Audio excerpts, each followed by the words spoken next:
Hola, ¿qué tal? Buenas noches. Creo que ya estamos en vivo. Buenas noches con todos. Mi nombre es Mijail Yupanqui, soy miembro del equipo profesional de Lazos Azules.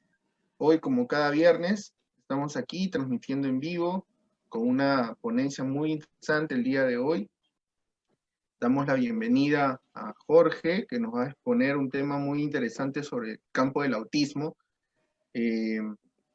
Mientras más compañeros se van conectando, Jorge, voy presentándote y también un poco compartiendo sobre tu experiencia, ¿no? Tu experiencia profesional. Veo que ya algunos chicos se están conectando, algunos seguidores también, para poder, para poder seguirte, ¿no? Para poder seguirte y poder obtener la información importante que nos tienes hoy, porque considero que hoy estamos hoy es un día muy importante porque esta información que nos vas a brindar nos va a pintar, por así decirlo, la realidad peruana, ¿no? La realidad peruana con respecto al autismo. Y lógicamente, confiando en la información que nos vas a proporcionar, pues estoy seguro que cada uno de los seguidores estará contento el día de hoy con toda la información que nos vas a brindar. ¿Ok? Eh, Les presento a Jorge Mellado. Jorge Mellado es psicólogo, coordinador del programa de atención especializada para personas con condiciones del neurodesarrollo del Centro CREER. Él tiene experiencia en evaluación e intervención dirigido a personas con condición del espectro autista. Es profesional acreditado para la evaluación diagnóstica usando el A2 y pues es egresado de la Universidad Nacional Mayor de San Marcos, de la Facultad de Psicología, un amigo muy querido y también un colega bastante destacado en el campo. Jorge, bienvenido, te damos la bienvenida y agradecemos también la aceptación a este pequeño compartir de información con todos los amigos de Lazos Azules. Gracias, Mijail, gracias por la presentación. Bueno, extender un saludo para los organizadores, ¿no? de este evento. La verdad es que para mí es, digamos que una experiencia interesante poder compartir con ustedes un poco acerca de la pasión que creo que nos une, ¿no? En cuanto al autismo, ¿no? Entonces ya nos conocemos hace algunos años con Mijail, también con el equipo de Lazos Azules, y la verdad es que, bueno, primero destacar el hecho de que estemos teniendo estos espacios para poder visibilizar un poco más, hablar un poco más acerca del autismo, ¿no? Entonces, en esta noche vamos a tener un tema que, bueno, a mí me gusta mucho, vamos a hablar un poco acerca de investigación en autismo. Bueno, quisiera iniciar de repente esta disertación hablando un poco acerca de cómo es que nació este interés por este campo, ¿no? Por este campo de trabajo. Bueno, yo recuerdo hace algunos años atrás, cuando todavía estamos estudiando la carrera de psicología, era un poco, digamos que difícil encontrar el lugar donde uno podría sentirse, digamos que plenamente, ¿cómo decirlo?, cómodo, ¿no? Habían tantas opciones dentro de la psicología y bueno, hasta el tercer año más o menos fue que encontré una oportunidad para hacer prácticas. Empecé a trabajar con personas con autismo. Desde ese momento hasta la fecha ha sido algo como encontrar el propósito de vida, ¿no? Encontrar el propósito de vida, encontrar un poco el interés y las ganas por de repente ayudar a otras personas, ¿no? Pero también poder colaborar un poco, ¿no? En cuanto al desarrollo de las personas con esta condición de vida, ¿no? La verdad es que ha sido todo un camino interesante, lleno de obstáculos, pero a la vez también de grandes satisfacciones. Y bueno, el día de hoy vamos a hablar un poco acerca de investigación. A veces hablar de investigación de repente no es tan, de repente, interesante en algunos casos, ¿no? Pero hoy día vamos a hablar de investigación porque creo que ahora más que nunca se vuelve una necesidad, ¿no? Hablar de investigación. Entonces, por favor, me confirman si se puede visualizar bueno, las diapositivas que voy a proyectar, ¿sí? ¿Pueden Sí, yo te visualizar? confirmo. Sí, está cargando, ya en un momento más seguro ya podemos acceder a la información. Sí, ya está. Perfecto, muy bien. Vamos a hablar un poco acerca de investigación, entonces, ¿no? Hoy vamos a tener una aproximación preliminar, ¿está bien?, a lo que es la investigación aquí en el Perú sobre autismo, ¿sí? Yo prefiero hablar un poco más de repente no de trastorno del espectro autista, sino de condición del espectro autista, ¿está bien? Entonces van a ser términos que vamos a ir intercambiando de manera, a lo largo de toda esta disertación, ¿no? Entonces, bueno, tenemos una aproximación a esta realidad nacional respecto al autismo. Hay una frase que a mí me gusta mucho, y es esta frase de aquí, dice, es una frase de Lorna Wynne, una de las pioneras, bueno, digamos que una de las personas que ha hecho muchas contribuciones en el campo del autismo.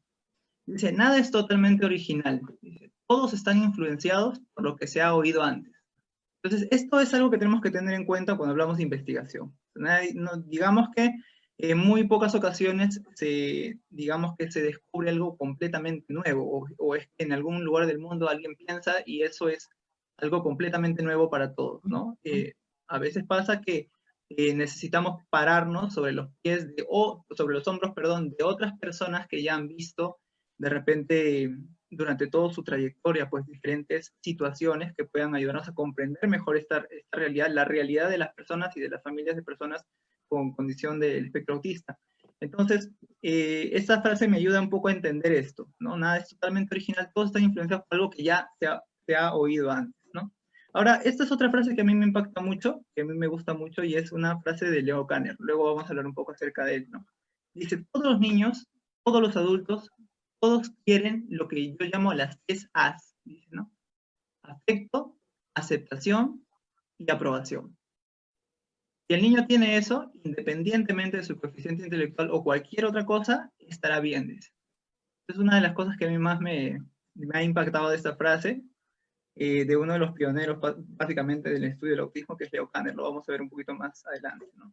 Bien, vamos a hablar para hablar un poco acerca de la investigación del autismo aquí dentro de la realidad nacional. Me gustaría ir un poco más atrás, ¿no? Ver de repente cómo es que ha ido el curso del estudio del autismo durante todo este tiempo, ¿no?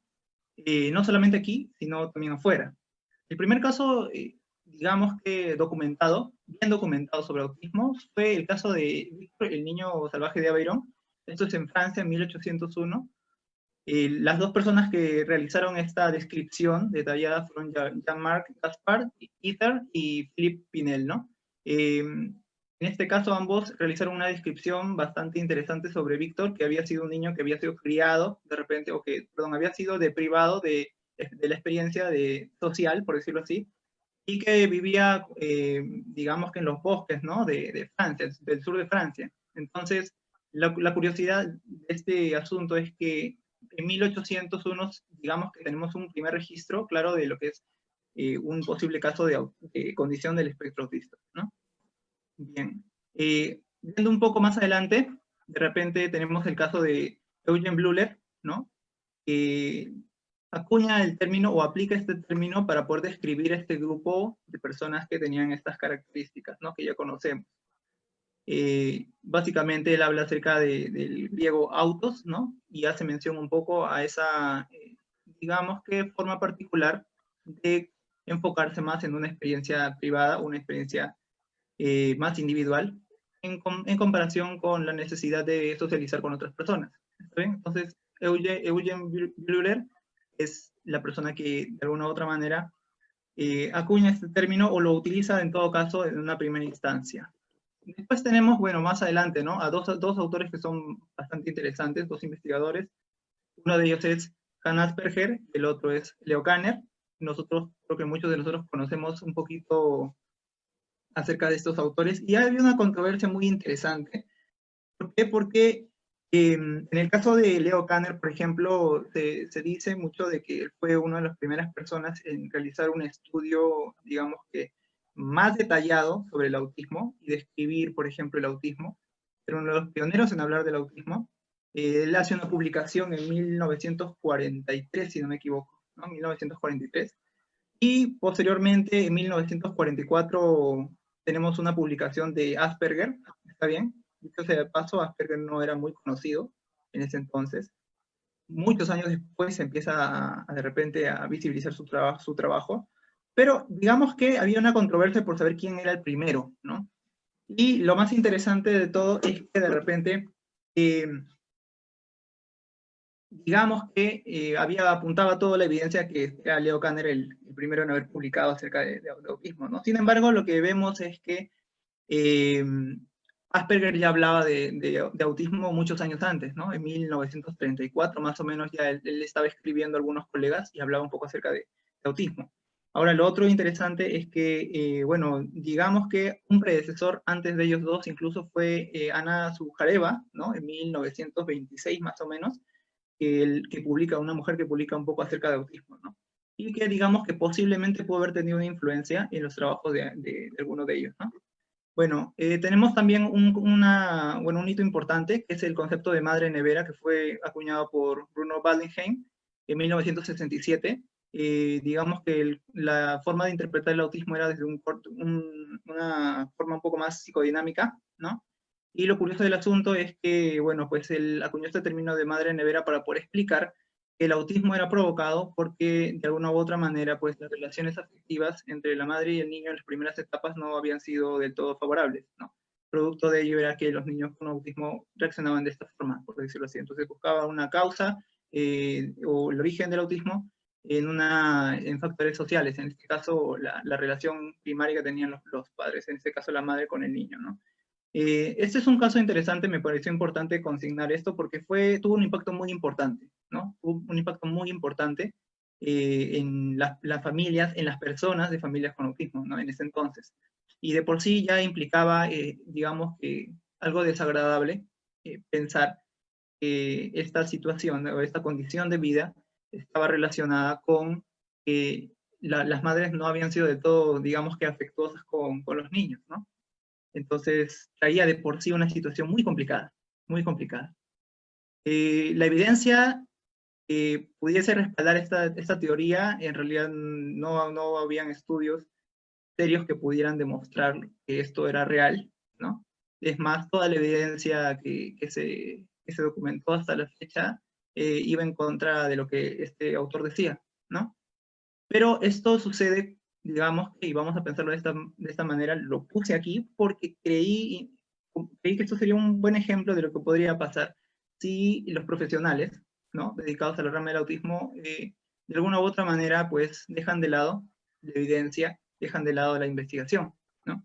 Podríamos entrar en muchas lucubraciones o en teorías sin que estas realmente puedan tener un origen real, ¿no? Obviamente que este concepto fue desechado completamente ya en años posteriores. También tenemos, por ejemplo, en 1970, el lanzamiento de los primeros programas de tratamiento para el autismo. Uno de los más conocidos es el método TEACH, ¿no? Que fue desarrollado en Estados Unidos por Eric Chopler. Y bueno, digamos que aunque no sea un poco el tema de conversación de hoy, vemos, por ejemplo, que de alguna u otra manera esto se basaba en evidencia, ¿no? En investigaciones que puedan demostrar la eficacia de estos programas educativos, ¿no?, para poder beneficiar a las personas con autismo. Posteriormente tenemos en 1987, pues, autores como Ivar Lovaas, ¿no? Digamos que el desarrollador de esta terapia, ¿no?, del análisis conductual aplicado, ABA, que es muy conocida, tiene muchos procedimientos que han sido respaldados por una cantidad considerable de estudios, y lo mismo ha permitido incluso hasta la actualidad poder desarrollar tratamientos eficaces para personas con autismo. Entonces, Ivar Lovaas es uno de las personas más destacadas, por decirlo así, dentro de este grupo, ¿no?, de personas que estamos nombrando. Ahora, bueno, posteriormente también tenemos algunas investigaciones con algunos programas, como el tratamiento en respuesta pivotal. No es muy conocido aquí en Perú, creo que ABA es una de las, es digamos que un poquito más conocido, pero el tratamiento de respuesta pivotal no es muy conocido aquí en el Perú de repente, pero fue desarrollado también en Estados Unidos, más o menos así en paralelo digamos que al programa TEACH, ¿no? En 1970 fueron Robert Coyle, Lynn Coyle y Laura Schickman, quienes de alguna u otra manera desarrollaron este programa que tenía una aplicación bien particular, ¿no? Que era utilizar los principios del análisis conductual aplicado dentro de una situación más naturalista de enseñanza, ¿no? Todo esto desencadenó luego ya en otro tipo de programas, como es el programa Early Start Denver, ¿sí? El modelo de Early Start Denver, que sería, digamos que uno de los programas de intervención de niños pequeños con autismo, que tiene una cantidad considerable de evidencia, lo vamos a ver luego. Fue desarrollado por Sally Rogers y Geraldine Dobson, quienes integran no solamente los principios del análisis conductual aplicado, sino toda una serie de elementos, digamos que investigaciones en otros campos, ¿no? Como por ejemplo la evidencia neurobiológica, de repente, entre otros aspectos más, para poder tener una explicación sobre el autismo, ¿no? Entonces ambas desarrollan por su parte, cada uno desde su lado, primero una explicación o una propuesta teórica de por qué se originó el autismo, y posteriormente integran ambas estas explicaciones y desarrollan este modelo que subsume, por ejemplo, lo que anteriormente habíamos comentado, el tratamiento de respuesta bivotal y el análisis conductual aplicado, ¿no? Bien, vamos a ver un poquito en el panorama global cómo está el tema de la investigación, ¿no? No vamos a mencionar todo, vamos a mencionar solo algunas cosas que se han ido dando dentro de los últimos años, ¿no?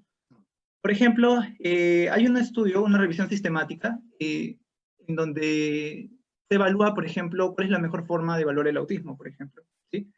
Y de alguna u otra forma, estos autores que ustedes están viendo aquí coinciden en que, por ejemplo, la mejor forma de utilizar las herramientas actuales, ¿no?, para poder diagnosticar autismo, involucran la participación de al menos tres pruebas diagnósticas que son bastante, digamos que conocidas a nivel mundial, que son el ADR, que es una entrevista, el A2, bueno, en este caso también la forma más actual que sería el A22, y el CARS, ¿está bien? La permutación, o por decirlo así, la combinación de ADR más A2, o ADR más A22, y por otra parte ADR más CARS, podría permitir realizar una valoración acerca del autismo, ¿sí? Entonces, este estudio es una revisión sistemática muy, digamos que muy bien elaborada, fue publicada por la colaboración Cochrane, ¿sí?, que es una de las, digamos que una de las organizaciones que se encarga de realizar revisiones sistemáticas, ¿sí?, y metaanálisis con altos niveles o altos estándares de calidad y definitivamente que permiten realizar o tomar decisiones clínicas, digamos que más apropiadas, ¿sí? Entonces tenemos aquí que de repente una de las cosas, hace unos 2 años atrás salió esta revisión sistemática, digamos que ADR más A22, ADR más CARS eran como que de una u otra manera tenían la suficiente sensibilidad y especificidad como para poder hacer un diagnóstico, una valoración del autismo. Evidentemente no es todo, hay que recabar más datos para poder hacer una valoración, un diagnóstico de autismo, y evidentemente también tenemos que entender que para el diagnóstico se realiza una valoración de repente por parte de un equipo multidisciplinario, ¿no? Es, digamos, que la forma mejor de llevar a cabo este proceso, ¿no? Tenemos también digamos que otros procedimientos, está bien, otros métodos de neuroimagen, está bien, como el que ustedes ven aquí, por ejemplo.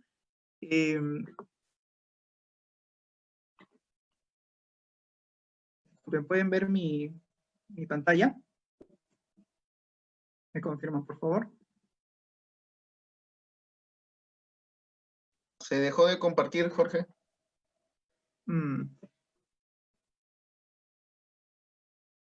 A ver, un minuto, por favor.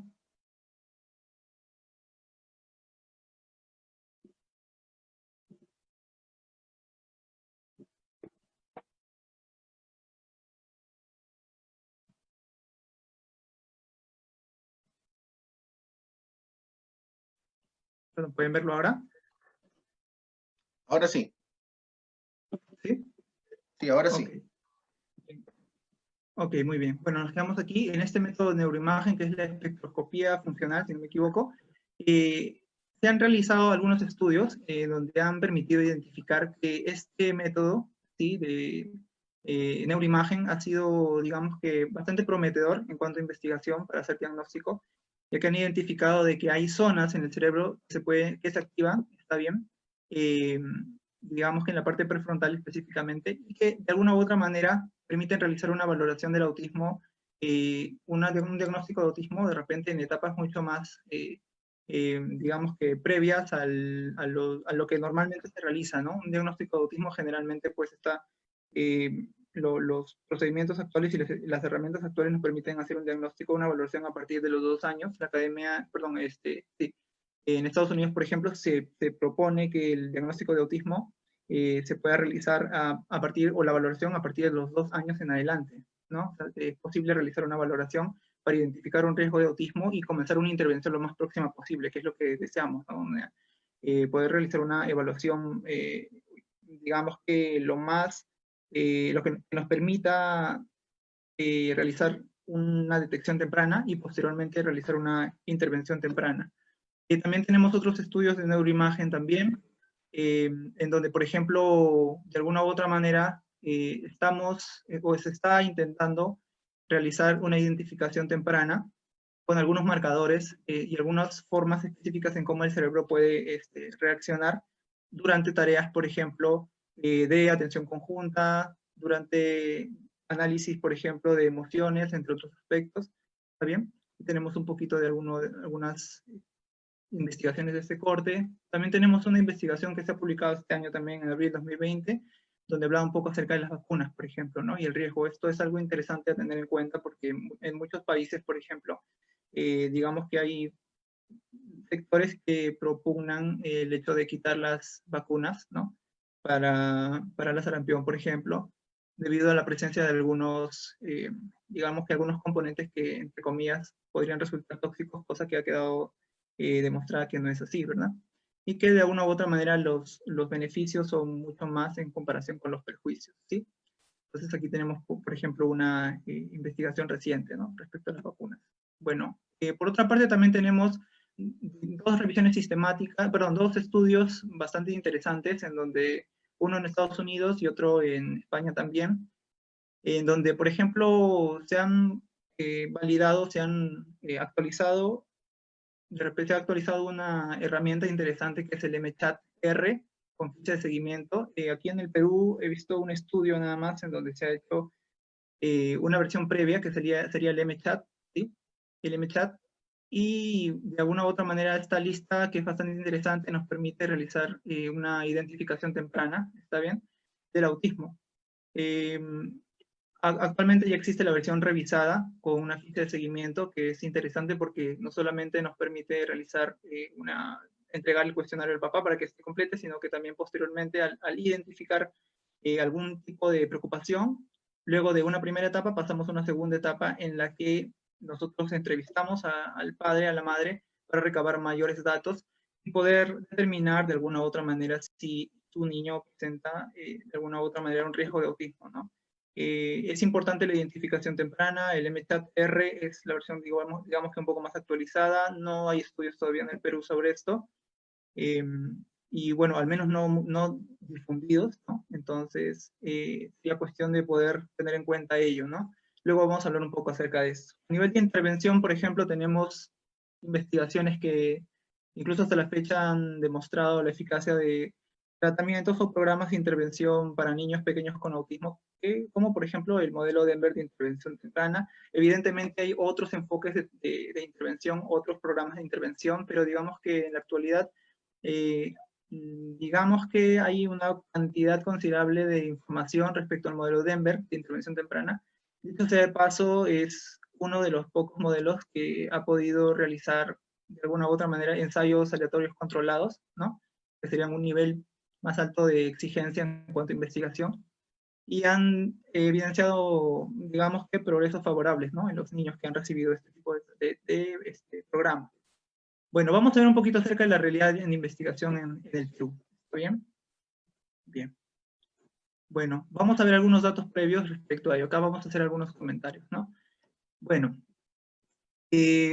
punto número 1, ¿no? Dentro de las prioridades, en cuanto a evaluación, por ejemplo, está el hecho de poder tener, por ejemplo, herramientas que nos permitan hacer identificación temprana, ¿no?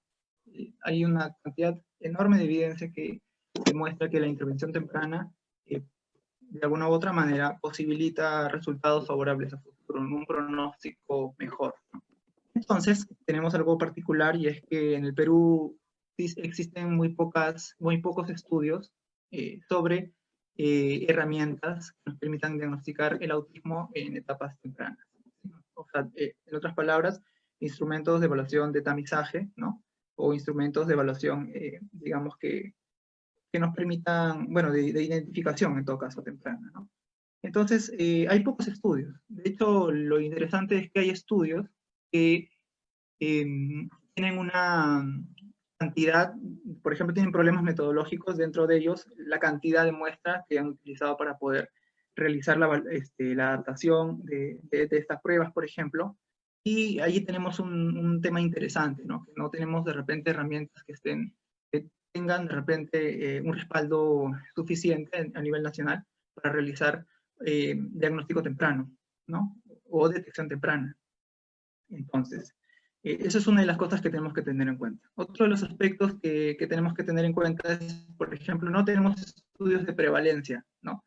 En Latinoamérica carecemos de ello, ¿no? Por ejemplo, mientras en Estados Unidos ya hay, y en otros países hay datos de la prevalencia, por ejemplo, del autismo. Por ejemplo, hay estudios que dicen que uno de cada 68 niños presenta esta condición de vida, ¿no? En el Perú no existen datos de prevalencia. ¿Esto qué implica? Que si no existen datos de prevalencia, evidentemente, ¿cómo podríamos visibilizar esta necesidad o las necesidades que tienen esta población, ¿no? O este grupo de personas y sus familias, ¿no? No sabemos cuántas personas ni en qué sectores se encuentran ubicadas, por ejemplo, ¿no? Entonces tenemos algunos registros iniciales, son por ejemplo lo que comenta de repente el CONADIS, que más o menos se calcula que deben haber más o menos registradas entre 4.000 y algo, 4.500 más o menos personas con autismo. Lo interesante del asunto es que hay algunas publicaciones, por ejemplo, hay una publicación que hizo Valdés este año, ¿no? Donde, por ejemplo, evidencia que, ese es un dato anecdótico, ¿no? Solo los adultos mayores, ¿no? Registrados en el CONADIS que tengan autismo, fueron como un solo adulto mayor, ¿no? Un solo adulto mayor. Es interesante, ¿no? Un solo adulto mayor, ¿no? Cuando en realidad debe haber una cantidad mucho mayor, ¿no? Pero aquí en el Perú solo tenemos uno, es curioso, ¿no? Entonces, evidentemente hay una insuficiencia en cuanto a los datos, ¿no? Por otra parte, por ejemplo, también tenemos, por ejemplo, se realizó una encuesta, también hay un estudio en donde se consigna de que más o menos la edad del diagnóstico promedio aquí en el Perú son más o menos los 45 meses, más o menos, ¿no? 45 meses, casi llegando a los 4 años, ¿no? Evidentemente, las primeras preocupaciones de los padres, por ejemplo, aquí se dan, es una encuesta que realizó la red Real, ¿no?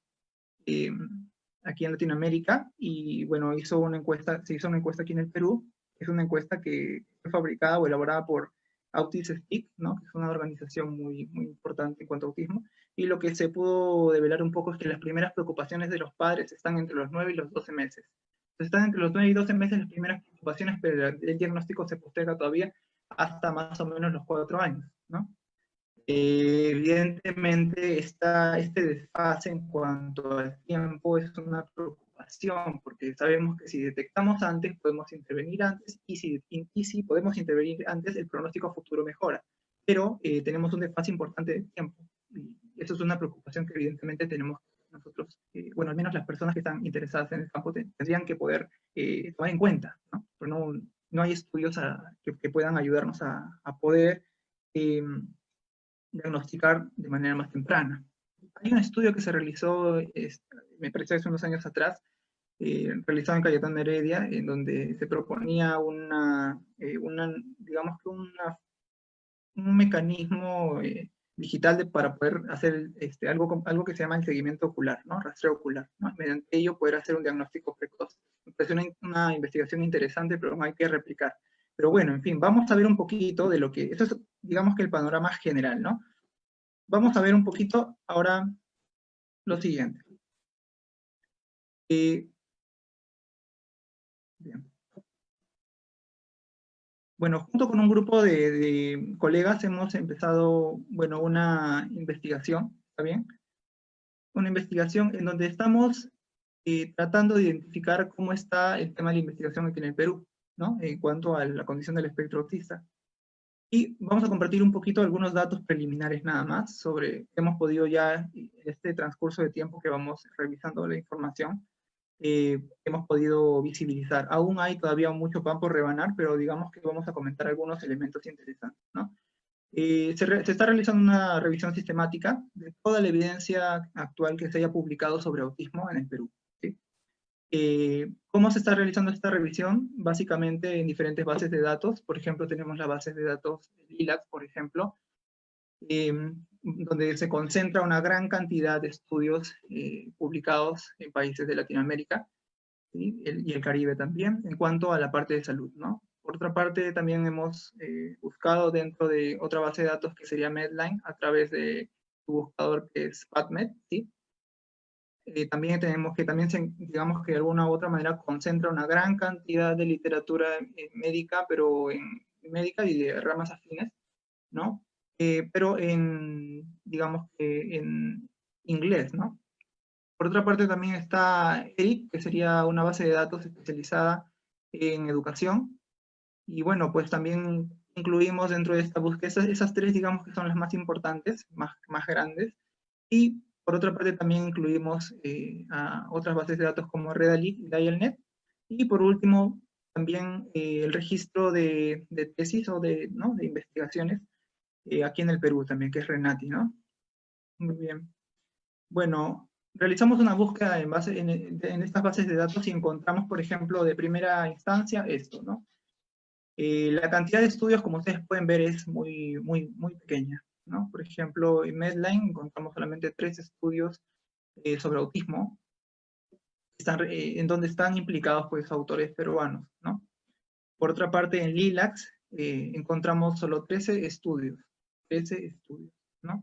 En este rango de años entre el 2006 y el 2017. En realidad, LILACS tiene un registro mucho más antiguo de estudios, ¿no? De años mucho más, digamos, años anteriores al 2006, evidentemente, pero solo hemos encontrado 13 estudios nada más.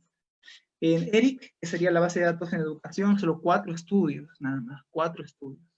En Dialnet, 4 estudios también. En Redalyt se ha encontrado un total de 11 estudios, 11 publicaciones sobre autismo. Y bueno, pues en Renati, que evidentemente allí encontramos, por ejemplo, las tesis, por ejemplo, ¿no? Los estudios de investigación para optar el título de licenciaturas o maestrías o los doctorados, ¿no? Y dentro de ello encontramos que habían, por ejemplo, 107 estudios, ¿no? Entonces, como ustedes pueden ver, aquí claramente se evidencia que la mayor cantidad o donde se concentra más las publicaciones peruanas en cuanto a autismo es básicamente, o donde se concentra más es básicamente en los estudios para optar por grados, ¿no? Frente a, por ejemplo, publicaciones en bases de datos indizadas, que evidentemente pues tenemos un conteo mucho menor, ¿no? Entonces eso es algo que tenemos que tener en cuenta porque evidentemente tenemos una producción en cuanto a los estudios de autismo muy baja, ¿no? En comparación, ahorita vamos a ver la comparación con otros países, ¿no? Entonces, el estudio también más antiguo que hemos podido encontrar en alguna de estas bases de datos data de 1995, ¿no? Un estudio nada más, aislado. Y la más actual es una que está en el 2019, ¿no? Y bueno, una que está en el 2020, perdón, realizada en Dialnet. Bueno, este es un poquito el panorama o la forma en cómo se han ido presentando las publicaciones sobre autismo en el Perú, ¿no? Vemos que hay una tendencia hacia el incremento. Evidentemente aún estamos por finalizar el 2020 y de seguro que van a haber algunas publicaciones que todavía podrían irse anexando estas bases de datos, ¿no? Pero lo que vemos es que ha habido un incremento progresivo en cuanto a los estudios, ¿no? Esto básicamente es teniendo en cuenta las bases de datos de bases indizadas, ¿sí? ¿No? Digamos, de revistas indizadas, ¿no? Bien, entonces, digamos que por ahí la mayor producción de artículos científicos se ha dado en el 2017 y en el 2016, más o menos entre 11 y 12 estudios, ¿no? Publicados, y en los años anteriores han sido pues un número menor, evidentemente, ¿no? Entonces eso muestra que hay un ligero interés, digamos por decirlo así, en hacer publicaciones sobre el autismo, aunque todavía la producción científica sigue siendo baja en comparación con otros países. Por ejemplo, ustedes pueden ver en este gráfico, por ejemplo, cómo está la producción científica comparando solo, bueno, 4 países, ¿no? Están Colombia, Argentina, Venezuela y Chile. Evidentemente, en el caso de Colombia nos lleva a la delantera, teniendo una cantidad bastante grande de publicaciones en, digamos que en bases de datos como Redalytics, ¿no? Y mientras que en otras bases de datos como Dialnet, Lilacs, ERIC, Medline, la producción científica es baja todavía, ¿no? Bien. Tenemos algunas revistas que, por ejemplo, son las que tienen un poquito más de producción científica respecto al autismo, por ejemplo. Aquí en este gráfico podemos ver claramente, ¿no? En este cuadro podemos ver claramente que la revista médica Herediana tiene un mayor número de artículos publicados sobre autismo, ¿no? Son 5 artículos más o menos. Luego sigue la revista de neuropsiquiatría. Todas estas son revistas peruanas, ¿no? Y aquí vemos, por ejemplo, que aún son muy, digamos que la cantidad es muy pequeña, ¿no? En cuanto a la publicación aquí de forma interna, ¿no? Ahora tenemos también, por ejemplo, bueno, este es un gráfico que nos permite visibilizar un poco cómo va la distribución de los estudios en cada una de las revistas que acabamos de comentar, ¿no? Cada una de ellas son revistas internas, ¿no? Aquí en Perú. Bueno, tenemos también, bueno, se nos ocurrió realizar una búsqueda para ver cuánto, bueno, cuál era la cantidad o el top 5 de autores que publiquen más, ¿no? En cuanto a autismo. Y solo encontramos en estas bases de datos, pues, un autor nada más que tenía 4 estudios. El resto solo son uno. Evidentemente aquí no hemos continuado todos los autores de todos los estudios que hemos identificado, pero claramente nos damos cuenta que hay una poca producción científica, ¿no? Y que no hay de alguna u otra manera, o al menos la especialidad en alguna, por investigar en algún campo, no se evidencia de forma clara, ¿no? Entonces tenemos aquí una situación interesante, ¿no? Entonces estos son algunos de los alcances que hemos podido identificar en cuanto a producción científica en el Perú, ¿no?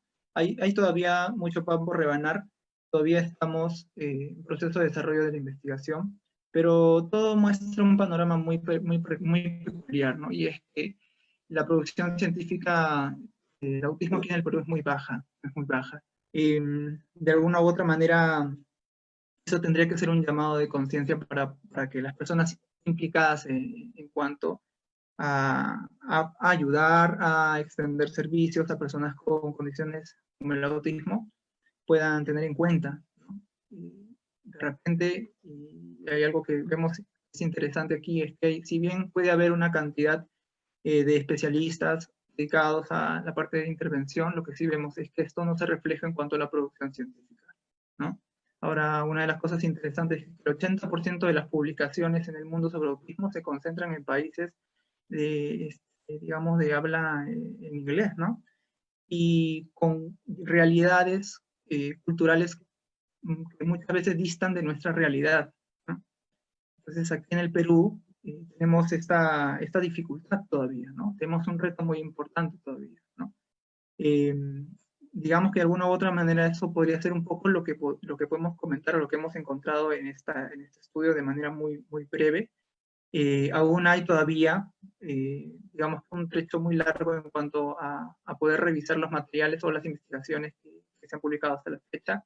Lamentablemente no hemos podido realizar todavía un estudio, digamos, que de publicaciones que estén de repente no indizadas a estas bases de datos, pero que estén publicadas en físico de repente, ¿no?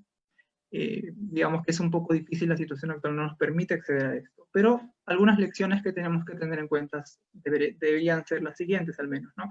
Es que si bien hay un interés creciente por la investigación en autismo, aún los esfuerzos son insuficientes, ¿no? Como profesionales deberíamos tener la iniciativa de poder hacer publicaciones al respecto, ¿no? Lo otro es que si bien las publicaciones actuales que se han revisado, muchas de ellas, digamos que no responden o de repente a las necesidades actuales de la población con autismo, por ejemplo, ¿no? Algunas de ellas sí, sin embargo, hay todavía mucho camino por recorrer, ¿no? Entonces, de manera muy breve, esta es un poquito es lo que podría compartir con ustedes en esta noche. No sé si hay alguna pregunta, hay alguna duda, algo que quisieran comentar de repente al respecto, ¿no? Sí, Jorge, los datos bastante curiosos que has mencionado, ¿no? Y quería un poquito hacer hincapié en ello, ¿no? Referente sobre todo, referente sobre todo al tema que mencionabas de la poca investigación, ¿no? La poca investigación que se da actualmente y curiosamente también, según algunos gráficos que has mostrado, ¿no? A partir pues del 2018, 2019, no se observa una crecida, así decirlo, de las investigaciones. Y justo coincide con que justo en el 2019 se, se da todo este tema del Plan Nacional de Autismo, ¿no? O sea, una medida del Estado para atender las necesidades de esta población y que justamente pues no se ve reflejada en un aumento en la cantidad de investigaciones, cuando justamente el plan debería también potenciar ello, ¿no? Para atender de manera efectiva las necesidades de la población autista, ¿no? Es importante también destacar que si no hay estudios de prevalencia, no sabemos cuántos somos, ¿no? No sabemos cuántos son las personas que necesitan de atenciones específicas de tratamiento de autismo y no sabemos cuántas familias se ven afectadas, ¿no? Por este tipo de condiciones.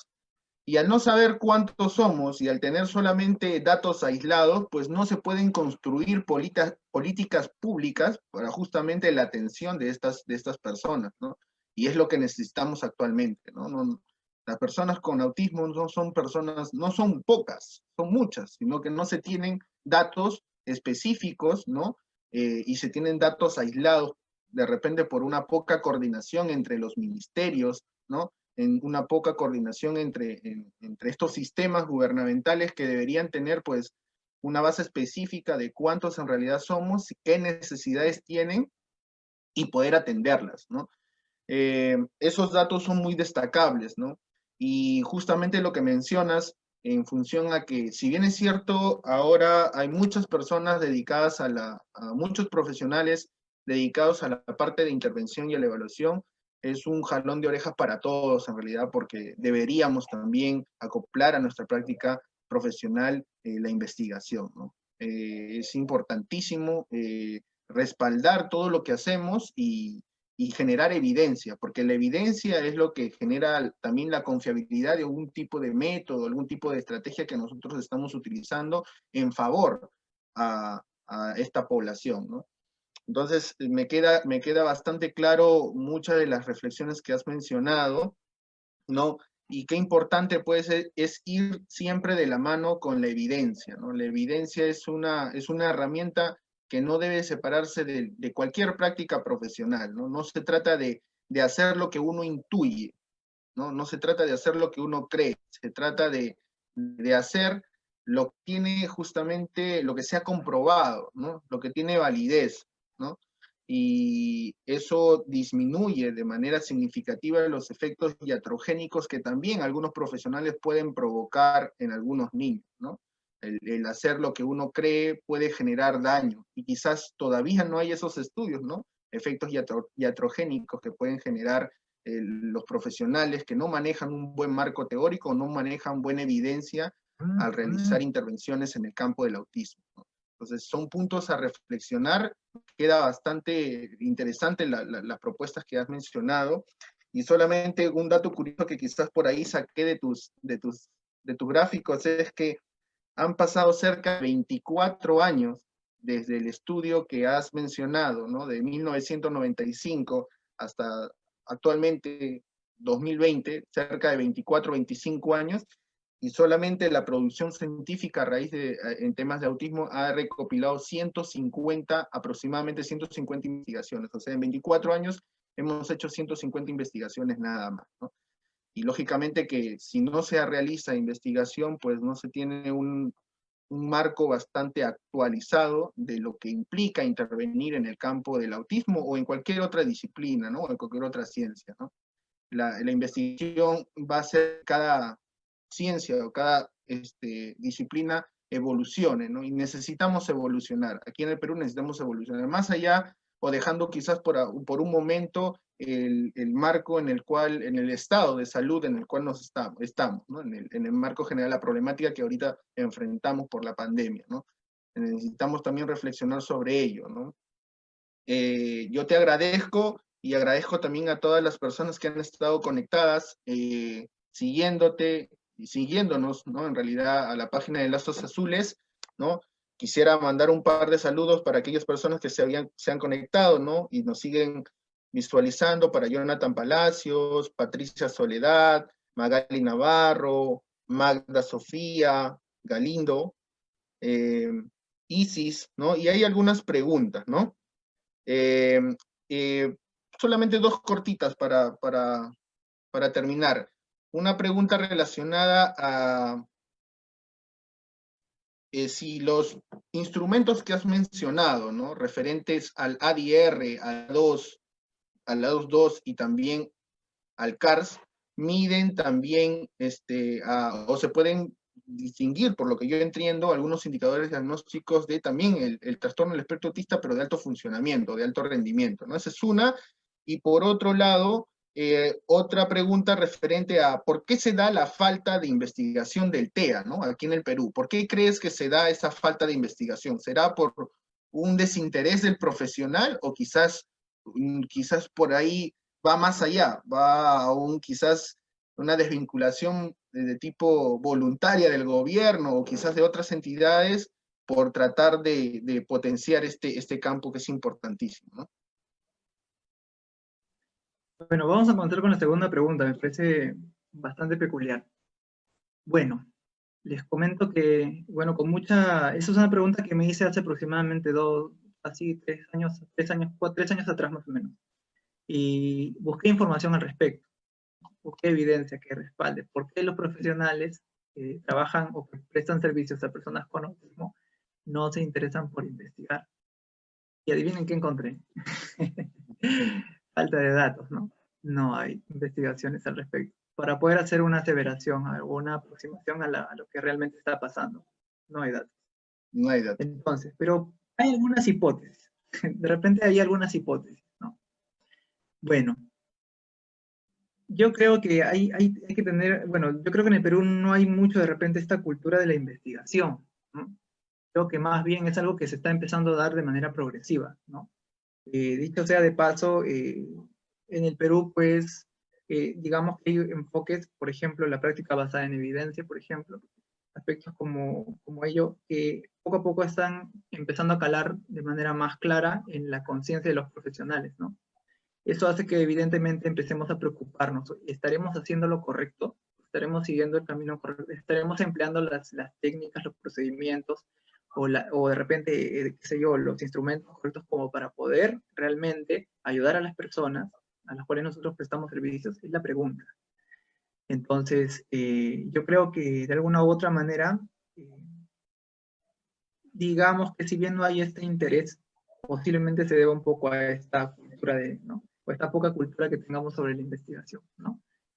Digamos que hay más esta cultura de la improvisación, entonces es un poquito más de lo que a veces refuerza también esta idea, ¿no? Lo otro es que de repente quizás no haya también incentivos, de alguna u otra manera, ayuden a los profesionales a interesarse más por el campo, ¿no? Y o sea, de paso, si el Estado pudiese garantizar de que de repente haya forma de poder realizar, ¿no? Financiamientos, por ejemplo, a proyectos de investigación que se centren en cuanto al tema del autismo, podría ser algo interesante y podría fomentar evidentemente que más profesionales dedicados a prestar servicios de personas con esta condición puedan volcarse también a la parte de investigación. Entonces tenemos y esto de repente no como un dato oficial, sino como una anécdota, ¿no? Más que todo como una anécdota personal. Conversando con algunos colegas que se dedican un poco a la rama, les preguntaba un poquito cuáles eran las dificultades, por qué no investigaban o por qué no se dedicarían a la investigación, y la mayoría de ellos evidentemente comentaba el hecho de que, por ejemplo, es más rentable la parte de la intervención, ¿no? O la parte de la evaluación, pero la parte de la investigación, digamos que no ofrece aparentemente un beneficio económico, y eso evidentemente espanta posiblemente a quienes podrían ser de repente, podrían hacer grandes aportes, ¿no? Ahora, bueno, extendiendo un poco más el comentario, también quisiera decir lo siguiente, por ejemplo, ¿no? Creo que también los programas de formación en el Perú, digamos que en todo caso las universidades, ¿no? De alguna u otra manera, no sé qué tanto esto podría tener un impacto también en cuanto a los que egresan, ¿no? En una carrera, en cuanto a investigar, ¿no? Muchas veces he encontrado muchos compañeros que se desalientan cuando hablan de investigación, están que, oh, ¿no? Más que por interesarse. Entonces, no sé si de alguna u otra manera estamos haciendo bien las cosas como para fomentar el interés por investigar. O estamos fomentando el interés por investigar o estamos espantando a los profesionales de la investigación, ¿no? Entonces, bueno, digamos, yo tengo algunos, digamos que por ahí un poco va algunas hipótesis, pero no es nada que pueda afirmar con certeza, ¿no? No hay estudios que demuestren eso. De repente alguno de los oyentes pueda interesarse por estudiar ello, ¿no? Entonces, sería interesante, ¿no? Eso con respecto a la primera pregunta. La segunda pregunta, ¿podrían repetirme, por favor? Ah, claro, era referente si es que esos instrumentos diagnósticos que ha mencionado acerca del ADR y el A22 y conjuntamente con el CARS también, ¿no? Son sensibles a detectar el autismo de alto funcionamiento, ¿no? Ah, interesante, por ejemplo, ¿no? Bueno, en el caso del A22, por ejemplo, digamos que la forma en cómo está estructurado la prueba, tiene diferentes módulos, cada módulo está adaptado a, digamos que a las características o el perfil individual de cada uno de las personas que van a ser evaluadas, ¿no? Tenemos, por ejemplo, módulos en donde, por ejemplo, la forma en cómo se realiza la evaluación no le da tanto peso a la parte de la expresión del lenguaje, si es que el niño no tiene pues, un lenguaje de repente o estructurado, ¿no? Entonces, digamos que de alguna u otra manera se puede prestar para poder adaptar un poco esta parte, ¿no? La investigación en concreto que yo cité, digamos que de alguna u otra manera no brinda muchos datos respecto a la evaluación del autismo, digamos, empleando estos instrumentos en población de alto funcionamiento. ¿Está bien? Pero es una cuestión que todavía, bueno, quedaría pendiente. Yo creo que aún la evaluación del autismo, digamos que de alto funcionamiento, aunque ahora se habla de un nivel de apoyo, ¿no? Nivel de ayuda, ¿no? Digamos que leve, por decirlo así. En este caso en concreto, creo que no solamente debería contemplar estos tres instrumentos, sino que debería hacerse una evaluación integral y a cargo de un equipo multidisciplinario. ¿Está bien? Entonces, por otra parte, el CARS definitivamente que es una prueba bastante antigua, bastante antigua, ¿no? Y que de alguna u otra manera pues resulta más eficaz para poder diagnosticar autismo para casos, digamos, que con niveles de apoyo, niveles de ayuda moderados, ¿no? O profundas quizás, ¿no? Entonces, de repente, eso es lo que podría comentar, ¿no? Muy bien. Bueno, el tiempo siempre va a quedar corto para hablar de autismo, Jorge. Esto tú y yo lo sabemos porque en las pocas oportunidades que nos hemos reunido ha sido muy gratificante compartir información y también poder hasta incluso debatir, ¿no? Eso es muy bonito. Dentro del campo profesional es muy bonito reunirse con los amigos y empezar a debatir acerca de las pasiones que tenemos en el campo de profesional, ¿no?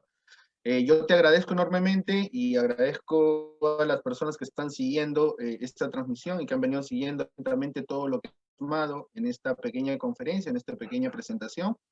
Y los invito también a seguir la página, a compartir la información. Ya están proponiendo nuevas novedades en la página, por algunos cursos, algunas conferencias que se vienen también.